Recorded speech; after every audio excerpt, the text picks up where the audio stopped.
¿Y qué es lo que dice Hobbes en su contrato social?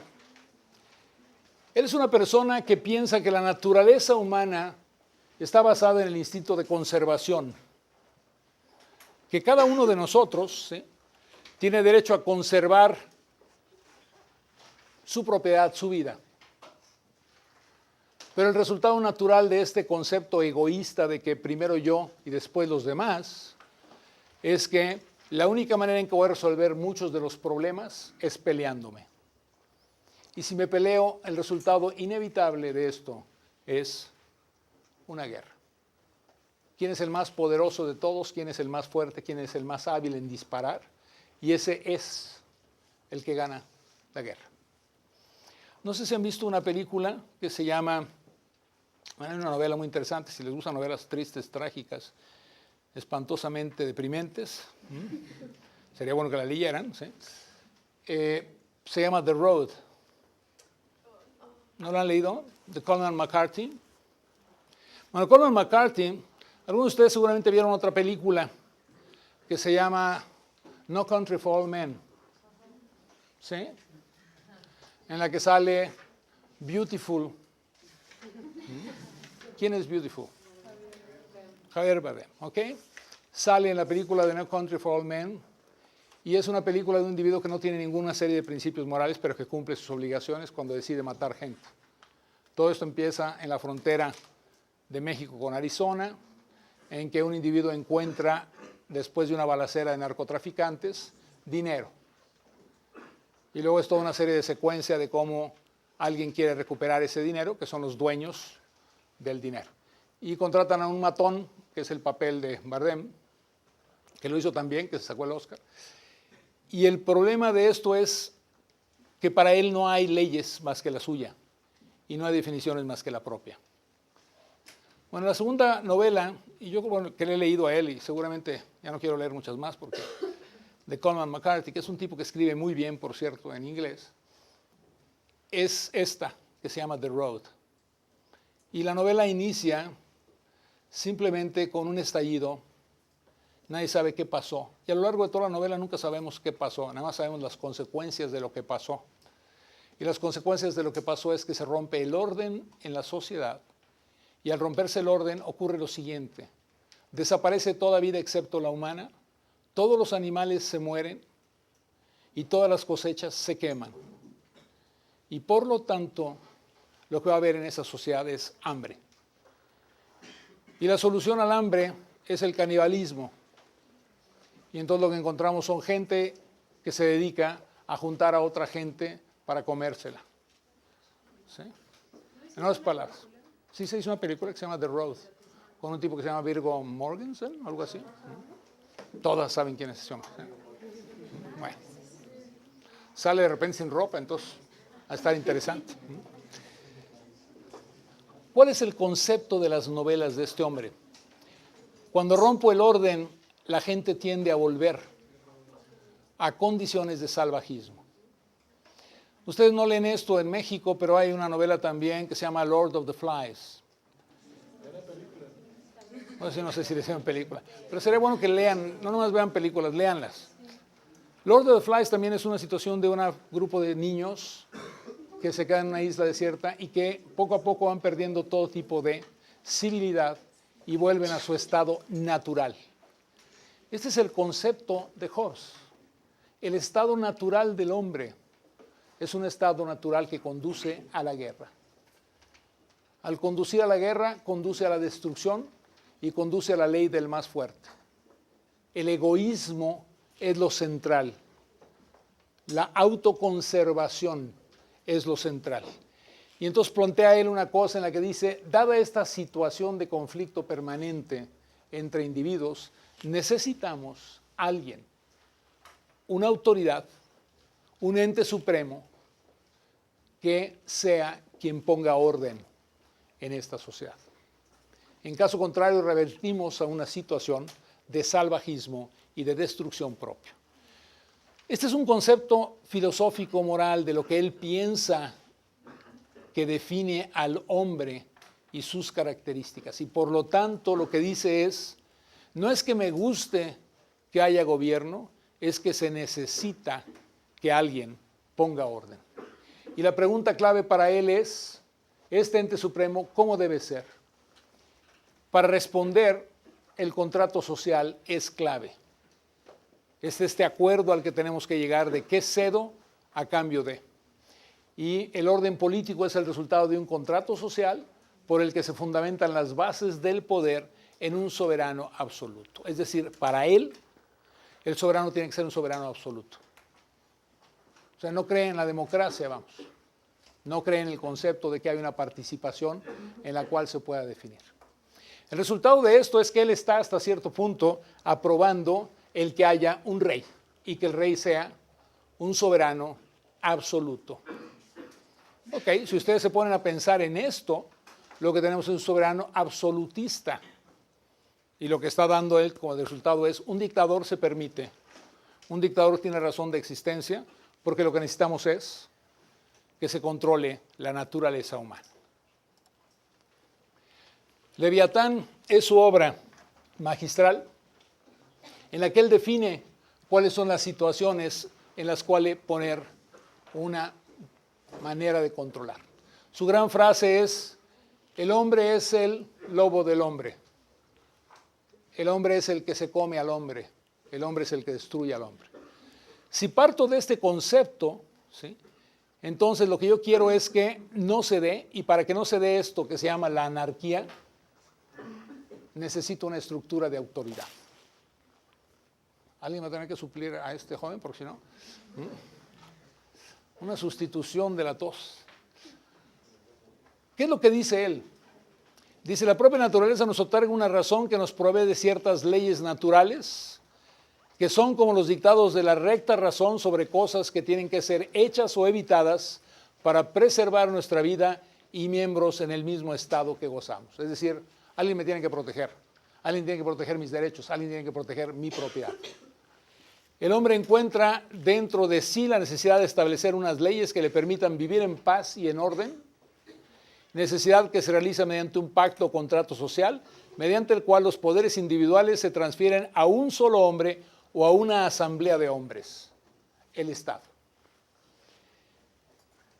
Este es un monstruo bíblico, Leviatán, se convierte en el soberano absoluto y cuyo poder aúna todos los poderes individuales. ¿Ok? Entonces lo que estamos diciendo todos nosotros es, pues mira, para que haya paz y tranquilidad, ¿quién es el más fuerte de todos? Y a ese dale el poder. ¿Cómo lo va a aplicar? Lo va a aplicar rodeándose de un grupo de gentes que impongan también el poder. Bueno, este es un orden establecido. La gran pregunta ¿es este el orden correcto? ¿Es correcto que un grupo de personas tenga el poder absoluto de decisión de vida o muerte? Bueno, vayan ustedes a algunas de las zonas pequeñas de nuestro territorio nacional, algunos pueblos pequeños, en las situaciones actuales, y esta es una pregunta fundamental. ¿Quién debe ser la autoridad? Pues el narcotraficante en turno. Y entonces tendrán que referirse a una película, ya que a ustedes les gustan las películas, más que las lecturas. ¿Cuál película concretamente acaba de salir recientemente? El infierno. ¿Okay? Entonces imagínense ese retrato, esa fotografía de lo que tendría que ser entonces la manera como se da la autoridad. Por supuesto que la mayoría de nosotros rechazamos eso. Y por supuesto que lo que rechazamos es, no puede haber una autoridad que no esté sujeta a algo más importante. ¿Qué es lo más importante? La ley. ¿Ok? Entonces, él hace esto así y dice, el Estado es algo artificial. Esto no está en la naturaleza humana, pero desafortunadamente lo tenemos que poner, vamos a tener que perder autonomía y libertad y lo vamos a hacer, ¿por qué? Lo vamos a hacer porque es la única manera en que puedo tener orden y tranquilidad. Entonces tienen que darse cuenta de cómo evoluciona. Pero lo que tienen que pensar es lo siguiente, si esto es cierto, estamos hoy enfrentando una situación de esta naturaleza en Egipto, en Túnez, en muchos países, en los cuales mucha gente prefiere tener un orden que una libertad política. Si les parece que no es cierto, no tienen más que ver qué pasó en este país durante 60 años, 70 años. La mayor parte de la población aceptamos que hubiera un orden político y un control por un grupo de personas a cambio de que se nos diera prosperidad. Y si hoy le preguntan a los mexicanos, particularmente los que están viviendo en las zonas afectadas por la violencia y el desorden, si estarían dispuestos a aceptar un gobierno tiránico con tal de que se acabara la situación de incertidumbre que se da en muchas partes del país, ¿qué creen que responderían? Por lo tanto, fíjense cómo hemos dado toda la vuelta. Y esto es válido al final de cuentas. Al final de cuentas, uno lee estos libros, piensa en las cosas y dice, no hombre, esto fue allá en la época de las cavernas, ¿sí? Pues estamos en la época de las cavernas en muchos lugares. Y lo que estamos diciendo muchos es, ¿la democracia? No, ¿sabes qué? Dame paz, dame tranquilidad, dame chance de ir a comer en la noche sin que me asalten. Y a cambio de eso puedes tener tú el control político. Y empezamos a caer en una trampa potencial, que es la aceptación de una dictadura a cambio de esta certidumbre, ¿no? Pero en fin, esta es, digamos, la forma como se defiende. Y entonces, por supuesto, en su momento, él defiende la monarquía, ¿sí?, desaconsejando cualquier otro tipo de estructura en poder legislativo ejecutivo. Jean-Jacques Rousseau, ¿sí?, lo que hace es que tiene también un concepto similar, y lo que piensa es, supongamos a los hombres en un punto que los obstáculos que dañan su conservación y no utilizan por su resistencia las fuerzas que cada individuo puede emplear para mantenerse en esa situación.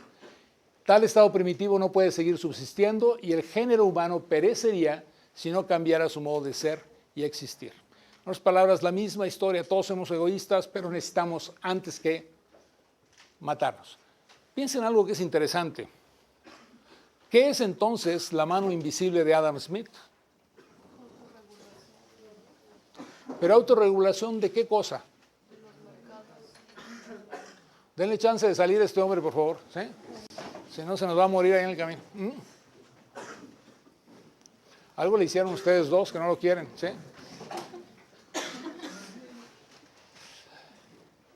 ¿Cuál es el punto mencionado por este hombre?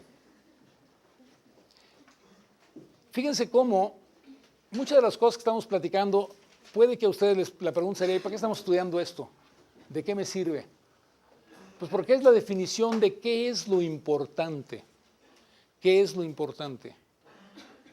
¿La mano invisible o la mano visible?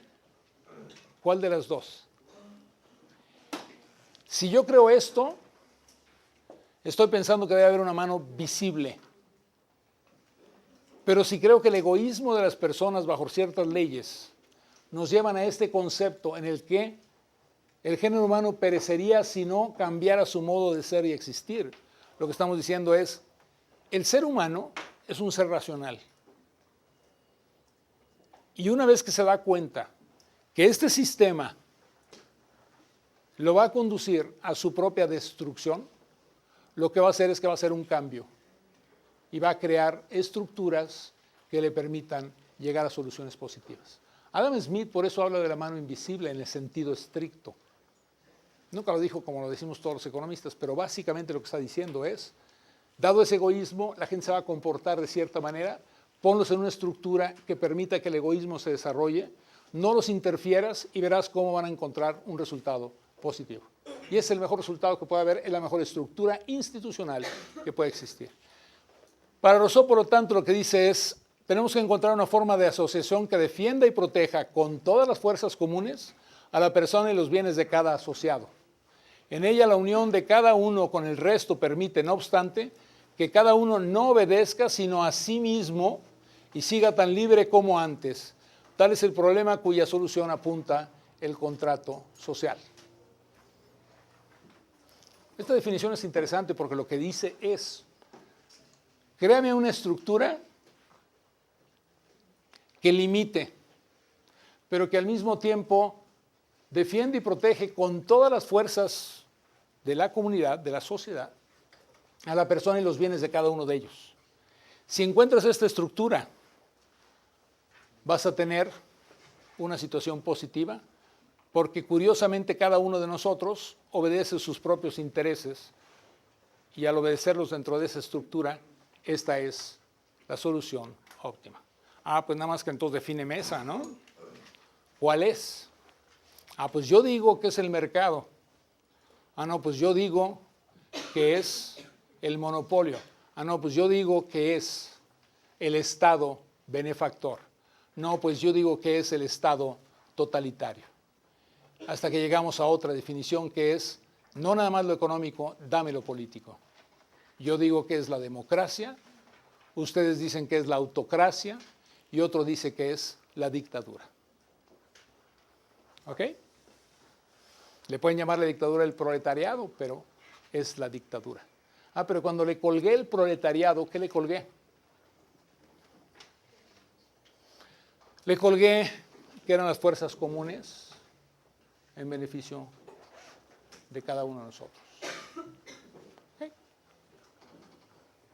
Bueno, pero si hacemos eso, entonces dice Hugo Chávez, entonces la solución de los problemas internacionales no es un concepto de países, es un concepto de personas.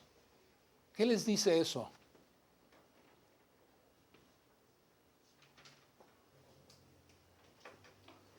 Si yo soy Hugo Chávez, voy a justificar mi política exterior. ¿Qué política exterior es esta? Yo tengo el derecho a intervenir en los asuntos de otra nación, porque las fronteras geográficas son irrelevantes. Lo que es importante son los individuos. Y yo voy a proteger los derechos de los individuos. Y por lo tanto tengo derecho de enviar tropas a México si es necesario para imponer condiciones que son relevantes desde el punto de vista de cada una de las personas que son mis cuates, o si ustedes quieren, a cada uno de los individuos. Bueno, espérame, ¿no es eso lo que dice también el imperialismo yanqui? ¿No es equivalente? ¿No es lo que dicen ellos, que ellos tienen derecho a intervenir cuando ven que hay una situación caótica en bien de la defensa de los derechos humanos? ¿Tienen o no tienen derecho de intervenir? Si hay un genocidio ocurriendo en Ruanda, ¿tiene derecho a intervenir el resto de la sociedad para evitar que se dé ese genocidio? ¿O es un asunto interno de Ruanda? Ok, estas son las preguntas. ¿De que esto tiene relevancia? Porque según la definición filosófica que yo vaya adquiriendo, voy justificando la manera como actúo en lo interno y en lo externo. ¿Ok? Entonces lo que estamos platicando aquí es, las cláusulas de este contrato están determinadas por la naturaleza del acto, que la más leve modificación, ¿sí?, las hace vanas y nulas, aunque ellas nunca hayan sido formalmente enunciadas. Esto es lo que estamos platicando, es un pacto social, porque hay reglas admitidas y reconocidas. Volvemos al concepto de economía institucional, de estructuras institucionales. El franelero que no los deja a ustedes estacionarse. Es un pacto social. Tenemos aquí varios jóvenes extranjeros. En su vida se les habría ocurrido que no pueden estacionar su auto porque un señor tiene una caja de cartón. La mayor parte de ellos van a llegar y van a aplastar la caja de cartón, ¿sí? Y cuando aplasten la cartón, es peor todavía, se van a bajar y van a mover la caja de cartón y se estacionan. La siguiente cosa que encuentran es su coche rayado y una llanta ponchada. Se enojan, van con la autoridad y la autoridad les dice, pues ¿para qué lo dejan ahí? ¿Cuál es el contrato social? Son las reglas aceptadas. Esa es la importancia de una institucionalidad, de una institución. ¿Ok? Entonces, esta definición de contrato social va tomando forma. Tiene que haber reglas, tiene que haber leyes, tiene que haber cosas, pero de nuevo regresamos a lo que dijimos previamente. Tienen que ser admitidas, aceptadas y su aplicación tiene que ser general. Entonces, James Madison, en los Federalist Papers, lo que dice es, si los hombres fueran ángeles, no se necesita un gobierno. Desafortunadamente, no somos ángeles, pero si los ángeles fueran a gobernar al hombre, no necesitarían ningún tipo de controles porque pues, nos controlaban desde arriba. ¿Sí? Por lo tanto, el verdadero problema que tenemos nosotros cuando ponemos un gobierno es, tienes que darle al gobierno la capacidad de controlar a los gobernados, pero después tienes que crear condiciones para que se controle a sí mismo. ¿Okay? ¿Por qué es importante esto? Durante todo el periodo de la Unión Soviética, esta era una discusión. Era la discusión de hasta dónde y cómo deben ser los controles del Estado. Los liberales, los individualistas, lo que decían es, debes controlar el Estado. Aquí está el concepto. El concepto es, sí le tienes que dar control de controlar, pero luego tienes que crear una estructura que controle a quien controla. Ni abuso de uno ni abuso de otro. ¿Cómo hago ese equilibrio? A través de una estructura federalista. Por eso conozco como los Federalist Papers, ¿ok? Si algún día los quieren leer, son un chorro, pero son muy interesantes porque es el concepto de democracia y la manera como se hace una estructura organizacional. Muchos de ustedes a lo mejor no están conscientes, pero le podemos preguntar a esta joven que es americana, y lo que vamos a encontrar es que había una gran discusión entre los padres de la patria americana sobre la estructura y límites del gobierno. Quienes querían una estructura centralista con mucho mayor autoridad de los estados para definir hasta dónde estaban los límites de la federación y los que querían un concepto federalista, la federación imponiendo leyes sobre los estados. En esta lucha que se da es donde se define toda la estructura actual de los Estados Unidos. Es toda la discusión de Jefferson, es toda la discusión de Madison, es toda la discusión de gentes que veían un modelo centralista de control y un modelo descentralizado. Y hasta la fecha es una gran discusión en Estados Unidos. ¿Okay? Es lo que define demócratas con republicanos en su esencia. ¿Qué es lo que pasa? Lo que está diciendo él es, esta definición no es una cuestión de nobleza, ¿sí? No es que qué lindos somos y la Madre Teresa y demás. No son sueños románticos. No es porque la gente se va a hacer de pronto santa, pura y va a funcionar como ángel.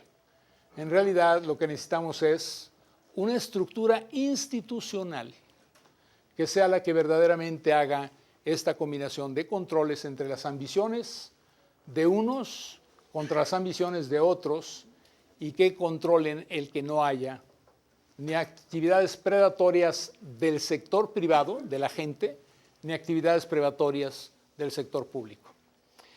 En economía, ¿saben cómo le llamamos a esto? Que no haya monopolios. ¿Okay? Porque lo que no quiero es una actividad predatoria ni del sector privado ni del sector público.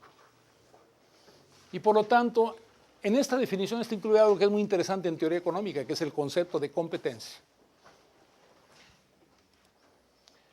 Entonces, lo que tenemos aquí son el tipo de sistema político que en teoría nos gustaría, por lo menos a mí, a lo mejor a ustedes no. Vamos poniéndolo de esa manera. Si va a haber dictadores, yo quiero ser el dictador, ¿ok? Y si no va a haber dictadores, entonces la democracia es el mejor sistema. Y por lo tanto necesito que haya quien me garantice la paz y la tranquilidad. Es una función mínima del gobierno, garantizarme paz y tranquilidad. La segunda es reglas que sean comunes. Ahí dice bajo las cuales todos quienes formamos una sociedad entregamos libertad individual a cambio de paz social. Todos. No es aquello de que pues yo sí, tú no. Y eso define el rol del gobierno como el conductor de los procesos sociales. Pues el Estado. ¿Quién es el Estado? El gobierno. ¿Quién es el gobierno? Yo soy el gobierno. Pues no. Una de las grandes discusiones de Friedman era precisamente eso, decir, ¿de veras creen que no les cuesta? Pues claro que les cuesta, porque todos pagan impuestos. ¿A quién le entregan ese dinero? Al Estado. ¿Qué hace el Estado con ese dinero? Determina reglas. Si en esas reglas yo no estuve incluido, no estoy de acuerdo. Reglas bajo las cuales todos, quienes formamos una sociedad, entregamos libertad individual, no unos cuantos. ¿Cuál es el sistema que me permite esto? La democracia. ¿Qué quiere decir la democracia? ¿Una persona que no sabe leer y escribir tiene derecho al mismo voto? ¿Sí o no? ¿Quién dijo que no? Pensé que sí era como el... Sí, su voto. Yo digo que no porque no está bien informado. Yo digo que no porque no sabe las consecuencias de sus actos. ¿Por qué dicen ustedes que sí? No sé, ¿cómo la defina usted? Bueno, de por sí la democracia tiene como ciertos... Vamos a dejar que todos los mexicanos que están en Estados Unidos ahorita, los 20 millones, voten y decidan quién va a ser el presidente de México. ¿Sí? En un sistema tripartidista como el que tenemos, los 20 millones de allá deciden que quieren votar por Andrés Manuel López Obrador. Ya tiene 20 millones de votos. 10 que juntó acá, más 5 por ahí, 35, ya la hizo. Presidente de la República. Oigan, cuates, vénganse para acá y súfranlo, ¿no? Digo, nos cambiamos, los que votamos en contra nos vamos para allá y ustedes vénganse para acá. Este es un tema interesante, entre paréntesis, que discutimos muchísimo como parte del gobierno de Fox y que todavía está discutiendo, que es un concepto esencial. ¿Tiene o no tiene derecho? Pues sí, sí tiene derecho. Pero cuando ejercita ese derecho, ¿qué es lo que ocurre en términos del resultado de su ejercicio del derecho? El único problema de esto es que no va a estar sujeto a las reglas bajo las cuales todos quienes formamos una sociedad entregamos esta libertad individual, porque él está en otra sociedad. Pero bajo esa idea de que porque no están en México tienen derecho, entonces los extranjeros que viven acá tienen derecho a votar. No. Y eso es lo que deberíamos decir, estos cuates que sí están sufriendo aquí, que voten, ¿no? Pero que no voten en su país, porque ellos quieren regresar a su país. Esta es una discusión difícil políticamente hablando, ¿ok? Pero todo lo que les quiero hacer notar es, por supuesto, que hay elementos difíciles de responder en todo esto. En todo lo que estamos platicando depende cómo vayamos a finalmente tener nuestro contrato social. ¿Ok? Muy difícil políticamente hablando llegar y decir, ay no, pues porque nació en Estados Unidos, no. Pero es que es hijo de mexicano, pues sí, pero no tiene derecho. Los que nacieron en Estados Unidos tienen derecho a la nacionalidad. No, no tienen derecho. ¿Sí tienen derecho o no tienen derecho? Sí, sí tienen derecho, pero la discusión ahorita es, ¿tienen o no deberían tener derecho? Los que nacen siendo hijos de personas que no tienen la documentación correcta, ¿tienen derecho o no tienen derecho? ¿Mm? Por supuesto. Se está debatiendo en un estado. Pero es una buena pregunta, ¿no? ¿Deben o no deben? Entonces, por lo tanto, todos los hijos de guatemaltecos que nazcan aquí, ilegales, también tienen derecho. Por eso, ¿pero usted está de acuerdo? Ah, no, pero o sea, por No, ley. ¿sí está o no está? No, pero por ley. Sí, por eso. Una cosa es lo que me dice la ley y otra cosa es el contrato social que yo quiero. ¿Usted estaría de acuerdo o en desacuerdo? De chinos, pues, para que no se sienta mal. Esas son las preguntas, ¿ok? La verdad no tengo como una respuesta. Yo sé, y el punto es que no trato de que haya respuestas, lo único que les digo es, estas preguntas son las preguntas que ustedes van a tener que hacerse a lo largo de la vida. Y muchas de ellas, por lo tanto, definen cuál es el papel del gobierno, cuál es el contrato social que nosotros imponemos. Si yo hago una asociación con Estados Unidos, piensen esto que nadie lo pensaba aquí. Yo le voy a pedir a los norteamericanos que me admitan a todos mis migrantes. Y voy a tener un trato especial con ellos y voy a hacer un acuerdo migratorio. Cuando yo haga el acuerdo migratorio...